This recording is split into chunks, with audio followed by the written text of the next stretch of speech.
Bueno, en este pequeño video les voy a explicar algunos conceptos básicos sobre el imperialismo, ¿bien? Sobre esta parte de historia. Cuando hablamos de imperialismo acá, hablamos de fines del siglo XIX y principios del siglo XX, ¿bien? O sea, podemos hablar en otros tiempos también de imperialismo, pero ahora vamos a enfocarnos en fines del siglo XIX, principios del siglo XX. ¿Qué quiere decir fines del siglo XIX? Desde 1860 en adelante hasta 1910, 1920, ¿bien? Aproximadamente. Bien. ¿Qué es el imperialismo? Como dice acá, es la dominación de una potencia o país más grande sobre otro más chico o más débil. ¿Bien? Es la dominación de una potencia o país más grande sobre otro más chico o más débil. Y esa dominación, ¿de qué manera se hace? Puede ser política, ¿sí? Cuando el país más grande o potencia gobierna directamente al otro más chico, puede ser económica, ahora vamos a ver algún que otro ejemplo, puede ser cultural o también todas esas juntas, ¿bien? Entonces, es la dominación de una potencia o país más grande sobre otro más chico o más débil y se puede dar bajo estas diferentes formas. Ahora, hay dos formas básicas, por decirlo de alguna manera, de imperialismo. ¿Cuáles son esas dos formas? Uno es el imperialismo o de forma directa o formal, ¿bien? ¿Y cuál es la característica? La potencia domina directamente al país. ¿Qué quiere decir? Que lo gobierna o la gobierna, ¿bien? Es una dominación política, es una dominación política. La potencia gobierna directamente o a través de algún representante, pero lo gobierna. Y la otra forma es una forma, se la denomina indirecta o informal. ¿Cuál es esta característica? La potencia o las potencias dominan a través de otros mecanismos. ¿Como cuáles? ¿Cuáles son esos mecanismos de dominación? La economía, como dice acá, o la cultura, ¿bien? O ambas.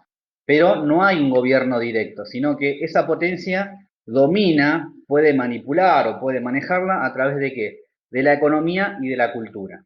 Bien, esas son las dos formas de imperialismo que siempre van a encontrar.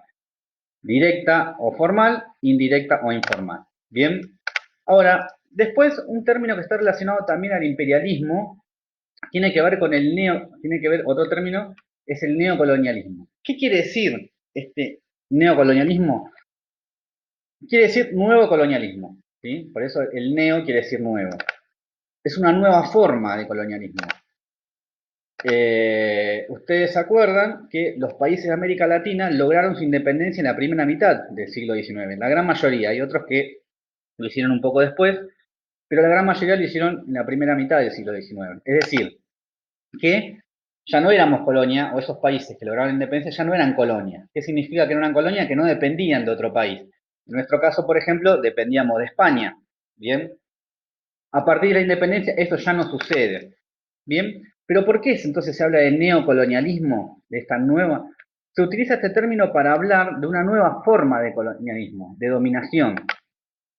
¿Cuál va a ser esa nueva forma? Principalmente económica. Bien, ya los países, las potencias europeas fundamentalmente, no van a dominar a través de los gobiernos directos, sino que lo van a hacer principalmente a través de la economía. ¿Sí? La potencia, como dice acá, van a manejar los principales recursos económicos de los países de América. Esos países van a ser las que tengan las mayores inversiones, las que manejen esos países van a ser, o empresas de esos países son los que van a manejar los principales recursos económicos y por lo tanto van a poder dominar de alguna manera, influenciar sobre los diferentes gobiernos, a pesar de que los países de América Latina eran independientes, pero de forma política. No van a ser independientes de forma económica, por eso se habla de neocolonialismo. Bien, alguna aclaración más que tiene que ver con respecto al imperialismo y a la dominación directa. Esto de la dominación directa es un caso bien concreto, tiene que ver con cuando, por ejemplo, los países, las potencias se reparten el continente africano y directamente los gobiernan, buscando ¿qué? Principalmente materias primas. ¿Por qué eso? Porque los países de Europa estaban en pleno desarrollo de la revolución industrial, por lo tanto necesitaban materias primas. ¿De dónde la van a extraer? De África. Bien, así que bueno, esos son más o menos algunos conceptos básicos